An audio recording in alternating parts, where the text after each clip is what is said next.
European രാജ്യമായ പോളണ്ടിൽ വിദേശികൾ കൃഷ്ണ മഹോത്സവം നടത്തി.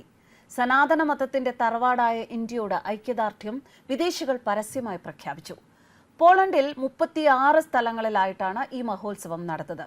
ഓരോ സ്ഥലത്തും 3 ദിവസമായിരുന്നു ഉത്സവം. ഇതിന് ഫെസ്റ്റിവൽ ഓഫ് ഇന്ത്യ എന്നാണ് പേര്. കഴിഞ്ഞ 30-ൽ കൂടുതൽ വർഷങ്ങളായി പോളണ്ടിൽ ഹരേ കൃഷ്ണ പ്രസ്ഥാനത്തിൽ വിദേശികളായ കൃഷ്ണ ഭക്തർ നടത്തുന്ന മഹാമഹോത്സവമാണ് ഫെസ്റ്റിവൽ ഓഫ് ഇന്ത്യ. ഈ ഉത്സവത്തിൽ ഓരോ വർഷവും ലക്ഷക്കണക്കിന് ആളുകളാണ് പങ്കെടുക്കുന്നത്. അവരെല്ലാവരും വിദേശികളാണ്. ഇതിന് നേതൃത്വം കൊടുക്കുന്നത് അമേരിക്കക്കാരനായ സന്യാസിയായ ഇന്ദ്രദ്യുമ്ന സ്വാമിയാണ്. ഇവർ ഭഗവാൻ ശ്രീകൃഷ്ണനെ പറ്റിയും ശ്രീരാമനെ പറ്റിയും ഒക്കെയുള്ള പല നാടകങ്ങളും നൃത്തങ്ങളും ഭജനകളും കഥാപാരായണവും അതിൻ്റെ കൂടെ വളരെ സ്വാദിഷ്ടമായ അന്നദാന വിതരണവും ഒക്കെ ഒരു വലിയ ഭക്തി മഹോത്സവമാണ് പോളണ്ടിൽ എല്ലാ വർഷവും നടത്തിവരുന്നത്. ഭഗവാൻ ശ്രീകൃഷ്ണന്റെ വൃന്ദാവനത്തിലെ സംസ്കാരം മറ്റുള്ളവർക്ക് പകർന്നു കൊടുക്കാനും ഭഗവാന്റെ ലീലാവിലാസം മറ്റുള്ളവരെ അറിയിക്കാനും അങ്ങനെ ഭഗവത് ഭക്തിയിലേക്ക് എല്ലാവരെയും കൊണ്ടുവരാനുമാണ് ഈ വിദേശികൾ ആഗ്രഹിക്കുന്നത്.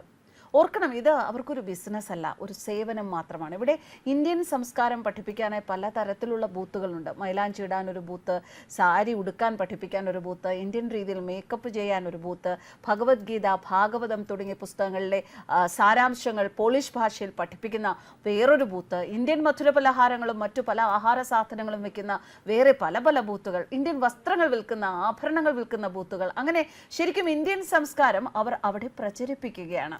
അവരുടെ സാരി ബൂത്തുകളിലും മൈലാഞ്ചി ബൂത്തുകളിലും ആഭരണ ബൂത്തുകളിലും ഒക്കെ വിദേശികളായ സ്ത്രീകളുടെ ക്യൂ ആണ് കാണാൻ സാധിക്കുക.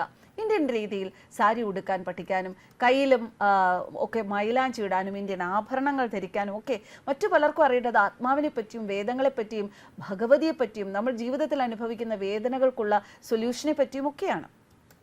ഇതിനെല്ലാമുള്ള ഉത്തരങ്ങൾ ഭഗവത്ഗീതയിലും ഭാഗവതത്തിലുമുണ്ട്. അത് ഇവർക്ക് മനസ്സിലാവുന്ന ഭാഷയിൽ വളരെ സിമ്പിളായി പഠിപ്പിച്ചു കൊടുക്കുന്ന നിരവധി ബ്രഹ്മചാരിമാരും ഗൃഹസ്ഥരും ഒക്കെ ഇവിടെയുണ്ട്. വിദേശികളായ കൊച്ചുകുട്ടികൾ തൊട്ട് അപ്പൂപ്പന്മാരും അമ്മൂമ്മമാരുമായ ലക്ഷക്കണക്കിന് വിദേശികളാണ് ഓരോ കൊല്ലവും ഈ മഹോത്സവത്തിൽ പങ്കെടുക്കുന്നത്. ഇന്ത്യൻ വംശജരുടെ സഹായമില്ലാതെ വിദേശികൾ മറ്റു വിദേശികളെ ഇന്ത്യൻ സംസ്കാരത്തെ പറ്റി പഠിപ്പിക്കുന്നു. ഇത് സനാതന ധർമ്മത്തിന്റെ വിജയമാണ്. പോളണ്ടിലെ ഏറ്റവും വലിയ സാംസ്കാരിക മഹോത്സവങ്ങളിൽ ഒന്ന് തന്നെയാണ് പോളിഷ് ടൂർ. യൂറോപ്പിലെ തന്നെ ഏറ്റവും വലിയ open air ഫെസ്റ്റിവലായ polish Woodstock festival എന്ന മ്യൂസിക് ഫെസ്റ്റിവലിലും ഇവർ എല്ലാ വർഷവും പങ്കെടുക്കാറുണ്ട്. അവിടെയുള്ളവർക്ക് ഭഗവാൻ ശ്രീകൃഷ്ണനെ പറ്റിയുള്ള ഭജനകൾ അത്രയ്ക്ക് ഇഷ്ടമാണ്.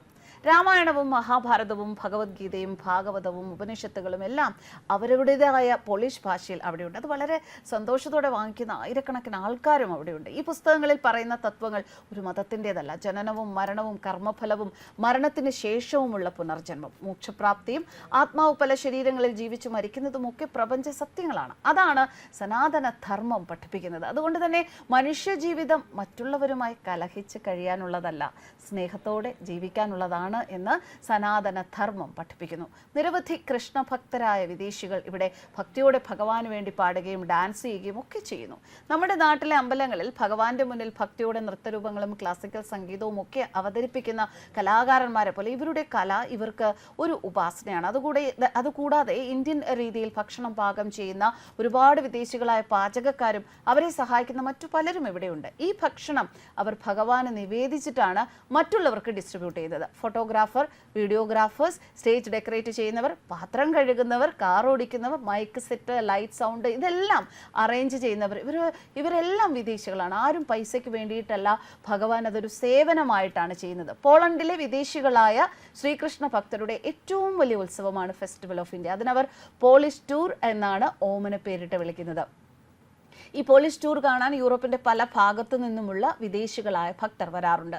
ശ്രീകൃഷ്ണൻ ഇന്ത്യക്കാരുടെ സ്വന്തമല്ല, ശ്രീകൃഷ്ണൻ ഒരു രാജ്യക്കാരുടെയും സ്വന്തമല്ല, ഈ പ്രപഞ്ചത്തിലുള്ള എല്ലാവരുടെയും സ്വന്തമാണ് ഭഗവാൻ ശ്രീകൃഷ്ണൻ. അത് ഇവർ നന്നായിട്ട് മനസ്സിലാക്കുന്നു. അതുകൊണ്ട് തന്നെ ശ്രീകൃഷ്ണൻ ജനിച്ച സ്ഥലം ഇന്ത്യ ആയതുകൊണ്ട് മറ്റുള്ളവർക്ക് എളുപ്പത്തിൽ മനസ്സിലാക്കാൻ വേണ്ടി മാത്രമാണ് ഫെസ്റ്റിവൽ ഓഫ് ഇന്ത്യ എന്നവർ പേരിട്ടിരിക്കുന്നത്. അവരുടെ ആഗ്രഹം സനാതനധർമ്മം പ്രചരിപ്പിക്കലാണ്, കൃഷ്ണഭക്തി ലോകം മുഴുവൻ വ്യാപിപ്പിക്കലാണ്. അങ്ങനെ ലോകം മുഴുവൻ സുഖവും ശാന്തിയും സമാധാനവും കൊണ്ടുവരാം എന്ന് അവർ മനസ്സിലാക്കുന്നു. News desk കർമാനസ്.